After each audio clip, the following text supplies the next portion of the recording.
Assembly ఎన్నికల ముందు ఎన్నో హామీలు ఇచ్చారు కదా. సో వీటన్నిటిని నెరవేర్చక ఇలా నిరుద్యోగ యువతని మోసం చేస్తూ ఉందని అంటూ ఉన్నారు కదా. ఏం చెప్తారు? మోసమే చేస్తుంది కదా. ఇప్పుడు మేము చెప్పినాం కదా, జాబ్ క్యాలెండర్ ఇవ్వలేదు, నిరుద్యోగ భృతి ఇవ్వలేదు. మాకు ఇంకా ఈ కాకుండా ఏమన్నారు తెలుసా, మీకు 10 లక్షలు, ఈ 30 లక్షల మంది ఉన్నారు, 30 లక్షల మందికి ఉద్యోగాలు ఇవ్వలేదు ప్రభుత్వము అని చెప్పారు. అది కూడా వాస్తవం. ఏ ప్రభుత్వం 30 లక్షల మందికి ఉద్యోగాలు ఇవ్వలేదు. కాబట్టి ఈ నిరుద్యోగ యువతను ఏం చేయాలి, ఈ స్కిల్డ్ పర్సన్స్ని ఏం చేయాలని ఒక చర్చ జరిగినప్పుడు వీళ్ళందరికీ కూడా ఒక 10 లక్షలు ఇంట్రెస్ట్ లేకుండా, వడ్డీ లేకుండా, ఇవాళ ఏదైతే డ్వాక్రా మహిళలకు సెల్ఫ్ హెల్ప్ గ్రూపులకు ఇస్తున్నామో ₹1,00,000 రుణాన్ని ఆ విధంగా నిరుద్యోగ యువతకి ఇచ్చేసి టీ హబ్ నుంచి వీటి నుంచి వీళ్ళకి ఏదైతే స్కిల్ ఉందో, ఏ రంగంలో స్కిల్ ఉందో ఆ రంగంలో స్వయం ఉపాధి మెరుగుపరచుకోవడానికి 10 లక్షలు ఇస్తామన్నారు.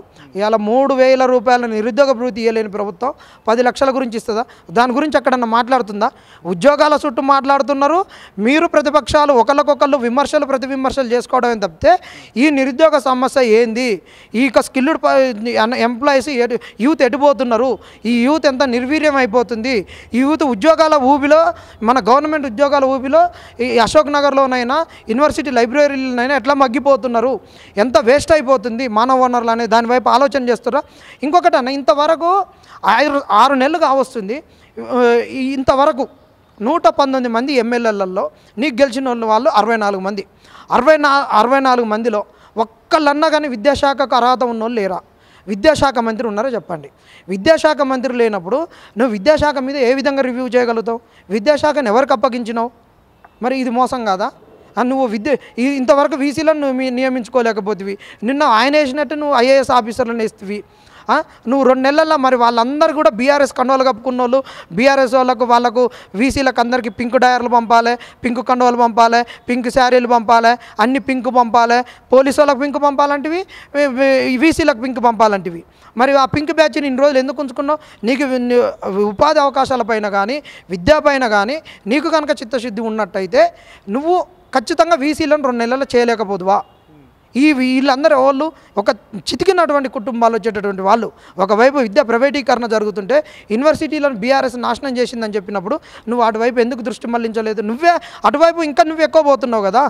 మరి ఏం చేసినట్టు? ముఖ్యమంత్రి ఓయూకి ముఖ్యమంత్రి ఇంతవరకు రాలేదు. ఇదే వీళ్ళు రాహుల్ గాంధీని ఢిల్లీ నుండి తీసుకొచ్చారు కదా, ఎమోషనల్గా మమ్మల్ని అందరినీ ఉద్రిక్తపరచుకొని ఓటేపించుకున్నారు కదా. మరి ఇక్కడనే పక్కన ఉన్నటువంటి సీఎం ఇవాళ అశోక్ నగర్కి అయితే ఉస్మాన్ యూనివర్సిటీకి అయితే 4 కిలోమీటర్లు, అశోక్ నగర్కు 2.5 కిలోమీటర్లు, ఉస్మాన్ యూనివర్సిటీ 4 కిలోమీటర్లు. ఆ స్టీల్ బ్రిడ్జ్ కాడి నుంచి ఎక్కి దిగి అశోక్ నగర్లో ఒక హాల్ట్ అయ్యి ఇక్కడ నిరుద్యోగులతో మాట్లాడి అక్కడ యూనివర్సిటీకి వెళ్ళి యూనివర్సిటీ వాళ్ళతో మాట్లాడిండా? నువ్వు ఈ దొంగలు ఎవరైతే నిన్ను మోసం చేయాలని చూసారో వీళ్ళని నీ పార్టీలో కలుపుకునేటప్పుడు అందరి ఇళ్ళలోకి పోయినవే. మరి నిరుద్యోగులు నీకు అధికారంలోకి తీసుకొచ్చినటువంటి వాళ్ళు ఉన్నటువంటి ఒక కూలిపోయిన బిల్డింగులలో ఆ రోజు నిజాము ఉన్నటువంటి గొర్రెల షెడ్యూళ్ళలో ఉంటున్నటువంటి వాళ్ళ దగ్గరికి నువ్వు ఎందుకు పోలేదు? నువ్వు ఎందుకు గెలవలేదు? నీ శుద్ధశుద్ధి ఇక్కడ కనిపిస్తుంది కదా, నువ్వేం చేస్తున్నట్టు మాకు అర్థం కాదా? నిజంగా ఇవాళ రాష్ట్రంలో ఆనాడు ఎన్నికల ముందు నిరుద్యోగ పట్ల మేము ఉన్నాం అని చెప్పి ఏదైతే బల్మూరు వెంకట్ కావచ్చు, లేకపోతే తిన్మర్ మల్లన్న కావచ్చు, సో ప్రధాన కారణంగా నిలిచారు. మరి ఇవాళ అదే పార్టీలో వారు జాయిన్ అయ్యి పదవుల కోసం తీసుకున్నట్టు మనకు వైరల్ అవుతుంది. ఏం చెప్తారు?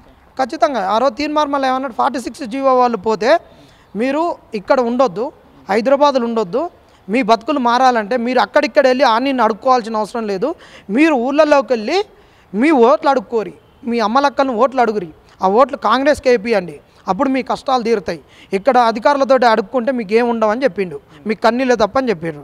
మరి 46 జీవోలు వెళ్ళిర్రు, నిరుద్యోగులు మేము వెళ్ళినాం. ఇంతకన్నా ఎక్కువ కూడా అసలు 46 జీవోలు అంటారు, 46 జీవోలు ఊళ్ళో ఉన్నారు కానీ ఎక్కడ బస్సు యాత్ర చేయలేదు. TSPSRB ఈ పోలీస్ రిక్రూట్మెంట్ బోర్డులో అవకతవకలు చాలా ఉన్నాయని చెప్పేసి ఒక అబ్బాయి యాసం ప్రదీప్ అనే అబ్బాయి కేసు వేసి అసలు ఈ నోటిఫికేషన్లో చాలా అవకతవకలు ఉన్నాయి, వాటన్నిటికీ ఏంటంటే ఈ నోటిఫికేషన్స్ను అసలు క్యాన్సిల్ చేయాలని చెప్పి ఒక 100 మందిని, ఒక 40 మందిని వాళ్ళు సొంతంగా డబ్బులు వేసుకొని బస్సు యాత్ర చేసిర్రు. మరి ఇలాంటి ఇన్ని చేసినప్పుడు వాళ్ళు వచ్చినప్పుడు నీ 46 జీవోలు నీ ఆఫీస్కి వచ్చినప్పుడు ఎంత దుర్భాషలు ఆడినావు? ఇదేనా తిన్మర్మలయ్యకున్న చిత్తశుద్ధి? ఆయన అధికారం కొరకు ఆయనే అన్నాడు గతంలో, నేను అధికారం కొరకు ఏ గాడిదనైనా ఎక్కుతున్నావు. మరి ఇప్పుడు కాంగ్రెస్ ఒక గాడిద, మరి ఆ గాడిదని ఎక్కినావా? నీ అధికారం కొరకు కాంగ్రెస్ని అడిగినావా?